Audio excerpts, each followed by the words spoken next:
Voilà, et Edouard Fritsch est notre invité ce soir. Edouard Fritsch, Yaourana, bonsoir. Bonsoir Sophie, bonsoir à tous. Merci d'être présent ce soir. Gaston Floss et vous, côte à côte, c'est une image qu'on n'avait pas vue depuis presque 10 ans. 10 ans où vous êtes livré une guerre politique. Tout s'efface en fait en quelques heures. On ne se déteste plus, on oublie tout. C'est pas si facile que ça, vous le savez, mais nous sommes en Polynésie française. Depuis le début, j'ai toujours essayé de faire la paix avec tout le monde. Je suis en paix avec Oscar Temaru. Nous avons travaillé ensemble sur sa commune. Euh, J'attendais effectivement le jour qu'on a choisi le Seigneur pour que l'on puisse faire la paix dans notre famille, la famille du Tahawera, en fin de compte. C'est Amuitera et Tapura, mais c'est la famille du Tahawera. Chez moi, une grande partie de mes élus viennent du Tahawera Wiratira. Et aujourd'hui, effectivement, c'est un jour avec plein d'émotions. Euh, et je pense et je crois que Gaston Floss, effectivement, aujourd'hui, a cette préoccupation d'éviter que ce pays aille à l'indépendance. Il veut, comme on s'est mis d'accord d'ailleurs, faire barrage au Tavini Huiratira. C'est l'objectif qui nous réunit aujourd'hui. Et vous comprenez quand même, Edouard Fritsch, pour une partie de l'électorat, cette alliance puisse être improbable, voire contre nature finalement. Oui, je sais bien que c'est pas évident. Vous avez entendu, bon, votre reportage est parlant là-dessus. Il y a eu beaucoup de choses qui ont été dites. Mais je crois, j'ai demandé pardon à la population après les histoires du Covid. Mais je crois qu'il faut savoir pardonner aussi. Et c'est ce que je fais aujourd'hui. Je fais table rase de tout ce qui a été dit sur mon compte.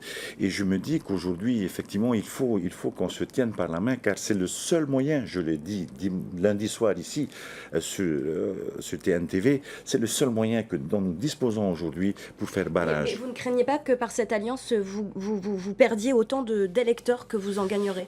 Je demande à la population, je demande à nos électeurs, à ceux du Amuitera, à ceux du Tapura Wiratira, de comprendre la situation. Nous allons nous battre ensemble parce que nous voulons que ce pays reste dans la République française. C'est l'objectif numéro un, ce n'est rien que ça. Il n'y a aucun intérêt individuel, personnel dans cette affaire. Gaston Floss... On ne peut pas parler de paix, d'opportunité. Si, bien sûr que c'est l'occasion pour nous de faire la paix. C'est une opportunité généreuse. C'est incroyable ce qui se passe aujourd'hui. Enfin, en tous les cas, pour la vie de la famille du Tapura Wiratira, je suppose que celle du Amuitera aussi, c'est une chose extraordinaire, cette réconciliation. Mais bien sûr que ça paraît choquant. Je comprends très bien que certains se disent, mais qu'est-ce qui se passe? Il faut croire au miracle, il faut croire quelquefois à l'esprit polynésien. Aujourd'hui, j'ai prôné depuis le début de cette campagne au rassemblement des autonomistes, parce que notre pays serait en danger sans cela. La stratégie, hein, vous le dites, c'est de contrer l'indépendance, Edouard Fritsch, et pourtant la population ne cesse d'exprimer sa volonté de changement, ses préoccupations vis-à-vis du logement, du social, de l'économie. Est-ce que vous les entendez? Oui, non, mais bien sûr que je les entends, bien sûr que je les entends. Je sais que la population a envie de changer même des hommes politiques qui sont dans ce pays, parce que au niveau du logement, au niveau de l'économie, nous avons quand même fait beaucoup de choses. Les chiffres parlent d'eux-mêmes. Mais ce qu'il y a effectivement, c'est ce lien de la population avec la politique. Mais comme je l'ai dit aussi dimanche soir, on a parlé de désamour entre le public et ces hommes politiques, entre les électeurs. Il n'y a pas de désamour. Bien sûr qu'il y a eu beaucoup d'abstentionnistes, mais c'est les chiffres de 2018. Donc, en d'autres termes, non, la population reste intéressée. La population veut quelque chose de nouveau. Nous pouvons nous apporter. Regardez nos listes, regardez les listes des autres partis autonomistes. Nous avons de quoi renouveler ce monde politique de demain. Justement, Edouard Fritsch, en cas de victoire, comment se dessinerait ce gouvernement rouge-orange? Vous le disiez tout à l'heure, pas question de mettre des candidats à Amuitahira au gouvernement, seulement sur votre liste. Je n'ai pas dit cela. Je dis surtout que M. Floss, dans nos discussions, ne parle pas du gouvernement. Donc il pourrait y avoir des candidats du Amuitahira au gouvernement si je suis élu victoire. demain et si je veux qu'il y ait un équilibre dans la direction de ce pays, je vais prendre quelqu'un du... bien sûr que je vais prendre du monde du Amuitera, comme je vais prendre d'autres ministres. J'ouvre le gouvernement, parce que j'ai bien compris, je l'ai dit dimanche, le pays ne peut plus vivre aujourd'hui sous gouvernance d'un parti fort, seul au pouvoir.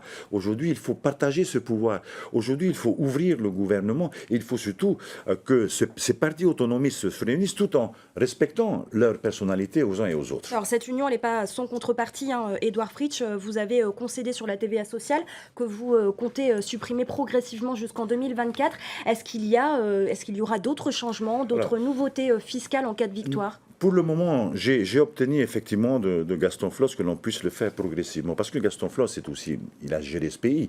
Il sait très bien que la CPS est en difficulté. Il sait très bien que pour cela, il faut créer de nouvelles taxes. Il faut des taxes pour pouvoir répondre aux obligations que nous avons, nous, de sauver ces petites gens. Il faut aussi que la population respire.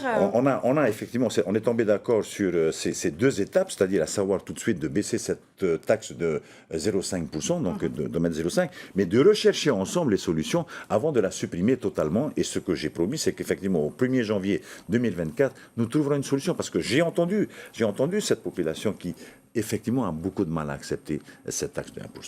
Le Yaouraté Nouna a appelé à voter autonomiste ce matin sans plus de précision. Est-ce que vous pensez que leurs voix iront chez vous ou au Ahereya Polinetia? Demain, vous devez rencontrer Teva Rohfritsch, vous l'avez annoncé dans le journal en tahitien. Oui, bien sûr, je vais rencontrer Teva Rohfritsch et je crois Gaston Floss aussi. Nous allons parler de plateforme autonomiste pour la prochaine gouvernance, pour la prochaine majorité. Et il faut préparer l'avenir. Mais ce que je veux dire aussi, c'est que... Vous espérez que Teva Rohfritsch se rallie à votre alliance? Ce matin, il n'a pas fait d'annonce. Il a fait une annonce, il va soutenir les autonomistes et je le remercie pour cela parce qu'il faut effectivement soutenir. Mais sans précision. Mais maintenant, effectivement, je parle aux électeurs. Entre Ahereya Polinetia et le Tapurahuiratira, il est évident aujourd'hui que c'est le Tapurahuiratira qui peut faire barrage au basculement de ce pays, à la mise en péril de ce pays avec l'indépendance. Il n'y a que nous qui pouvons le faire.